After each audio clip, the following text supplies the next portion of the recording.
हरियाणा में बीजेपी ने किया कैसा खेला?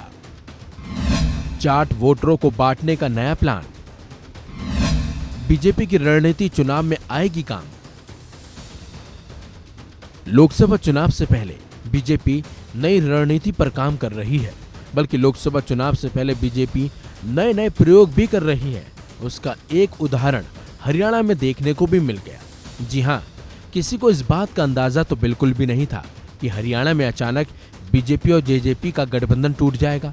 उसके बाद मनोहर लाल खट्टर सीएम पद से इस्तीफा दे देंगे और तो और इसके कुछ देर बाद ही हरियाणा के नए सीएम का ऐलान भी हो जाएगा और नायाब सिंह सैनी हरियाणा के नए सीएम बन भी जाएंगे।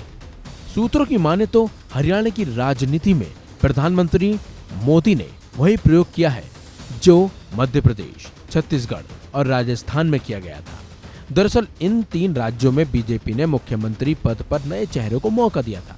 अब महज 48 घंटे के अंदर हरियाणा में मोदी की प्रयोगशाला का नतीजा सामने आ गया। 2 दिन में 3 बड़े घटनाक्रम हो गए। पहला 10 मार्च को हुआ, जब पूर्व केंद्रीय मंत्री बीरेंद्र सिंह के बेटे और हिसार लोकसभा सीट से बीजेपी सांसद बृजेंद्र सिंह कांग्रेस पार्टी में शामिल हो गए। दूसरा और तीसरा घटनाक्रम 12 मार्च को हुआ। बीजेपी ने जेजेपी के साथ गठबंधन तोड़ दिया और दोपहर बाद नायाब सिंह सैनी ने हरियाणा के नए सीएम के तौर पर शपथ ले ली। आपको बता दें, नायाब सिंह सैनी पिछड़े वर्ग से आते हैं। राजनीतिक जानकारों का कहना है कि बीजेपी के शीर्ष नेतृत्व ने इन तीनों घटनाक्रमों को सिलसिलेवार तरीके से अंजाम दिया। राजनीतिक जानकारों की माने तो बीजेपी ने नायब सिंह सैनी को मुख्यमंत्री बनाकर कई निशाने साध दिए हैं। अब मनोहर लाल खट्टर को लोकसभा का चुनाव लड़ाया भी जा सकता है। हालांकि खट्टर को सीएम बनाकर बीजेपी ने गैर जाट वोटों को साधने की कोशिश की थी। इसमें बीजेपी को काफी हद तक फायदा भी मिला, क्योंकि खट्टर पंजाबी समुदाय से आते हैं। प्रदेश के शहरी क्षेत्र में पंजाबी समुदायों की अच्छी खासी तादाद है, लेकिन अब बीजेपी ने सैनी को सीएम बनाकर ओबीसी को साधने की कोशिश की है। भले ही हरियाणा में सैनी समुदाय की संख्या ज्यादा नहीं है, लेकिन वो गैर जाट वोटों का हिस्सा है। प्रदेश में बीजेपी का फोकस गैर जाट वोटों पर ही रहा है।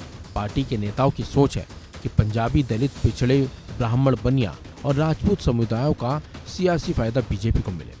बल्कि बीजेपी की ये रणनीति है कि कांग्रेस, इनेलो और जेजेपी अलग अलग चुनाव लड़ते हैं तो जाटों के वोट तीनों जगहों पर बट जाएंगे। दूसरी तरफ गैर जाट वोटर, जिन्हें बीजेपी अपने पक्ष में मानकर चल रही है, लोकसभा और विधानसभा चुनाव में उसका फायदा लेने की कोशिश भी बीजेपी पूरी तरह से करेगी। देखना होगा कि बीजेपी को उसका कितना फायदा मिलता है। इस खबर में बस इतना ही। अपडेट्स के लिए बने रहिए वन इंडिया हिंदी के साथ।